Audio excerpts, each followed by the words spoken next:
So I'm from the San Francisco Bay Area, and Davi is part of my Bay Area voluntarists group that I organized about 2 or 3 years ago. And it's great to be here in New Hampshire, and where I have a lot of other friends, and I come here often, so that's great. I'm also the co-founder and treasurer of an organization called Free Aid.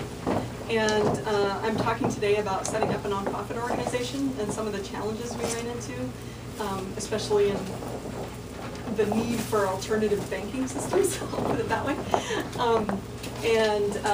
But some of the decisions we made along the way, because it's so difficult to start any business, including a nonprofit these days.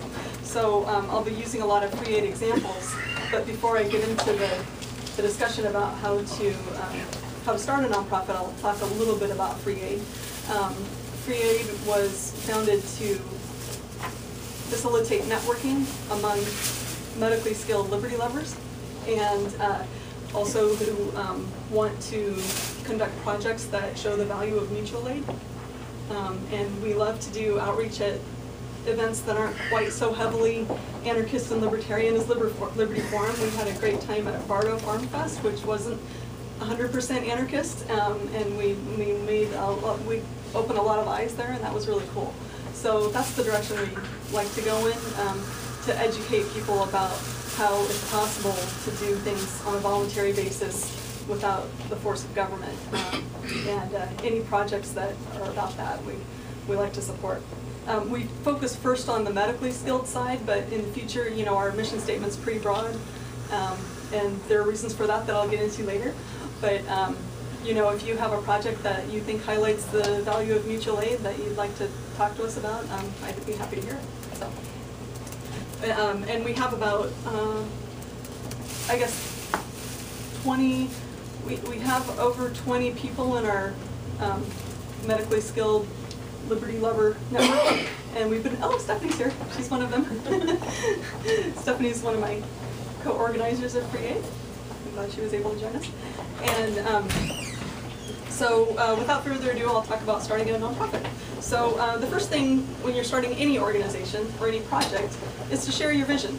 It's really important to articulate the vision you see, the goals you have in mind. And one of the ways I did this for Free Aid was before PorcFest last year.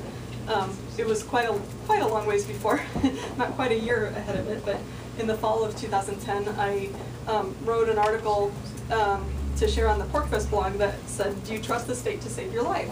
Because I don't know if you know, but when someone experiences a cardiac arrest, it can strike anyone, and you have, you know, every second counts, and cops sometimes take up to half an hour. You never know, especially in highly populated, dense areas or very rural areas.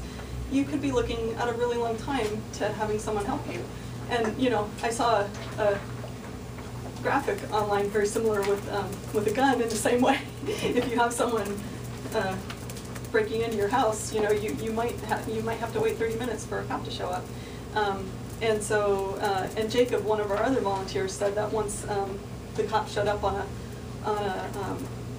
cardiac arrest that he went to as a volunteer EMT, the cops didn't even bring their defibrillator in. And so they were fortunately able to save that person. But anyway, my point is, when I wrote this article, I really wanted people to understand that there are a lot of things we can do to help each other, and not just sit on our hands waiting around for someone else to help us. Because sometimes nobody helps us, right? So, and there are a lot of things you can do. You can learn CPR. CPR is really easy these days. The Heart Association is teaching people to just do chest compressions to the beat of Staying Alive by the Bee Gees. And if you guys ever see that and remember it, remember that's really as simple as it is, you know, just doing chest compressions. They no longer recommend breaths for lay people because it was too hard to remember, and studies have shown it doesn't really have an advantage over the chest compressions when lay people are doing CPR. So I have a lot of passion about CPR. I work for a medical device company that makes defibrillators that are really, really easy to use. And I have one, we have one at our Free Aid table over at Liberty Forum if you want to come over there and check it out. We give demos, and we also have our CPR mannequin where you can try giving chest compressions, and and Jacob is getting his CPR instructor certification, so can help you learn about that. So I shared my vision because I really wanted to connect with other people that really have the same wish to not rely on government for things like this when someone's having a medical emergency and might imminently die without help. Or even just simpler things like, you know, cuts and scrapes, and gosh knows Mandic probably uses half of our first aid skills, but he's an awesome supporter. But hopefully Liberty Forum won't have as much injuries as PorcFest did. But it's been a really great way to connect with people. We had almost 20 volunteers at last PorcFest, and that was way more than even I had anticipated. I was looking forward to connecting with, you know, several medically skilled people, but we had people from all over the place. Chip came in from Alaska and just walked into PorcFest and saw us there, and he's a paramedic, and he said, hey, do you need some help? Do you want me to help join you? And it was fantastic. So even at PorcFest we met a lot of people. And you're at Libertopia? Yes, we were also at Libertopia. And but even so, when we set a goal, thank you for getting me back on track, Kevin. When I set the goal and sent out the blog post, my vision was all about PorcFest. We were going to get a bunch of medically skilled Liberty lovers together and have a booth there and offer first aid services and CPR and AED awareness. But we found that, you know, we built up so much momentum planning, and Stephanie jumped in and really helped us with a lot of the logistical planning, you know, getting a table and tent together and everything like that. And we found that we were kind of ready earlier than we needed to be, and so we had the opportunity to do Free King Fest, and then after that Barra Farm Fest, which was really a lot of fun as well.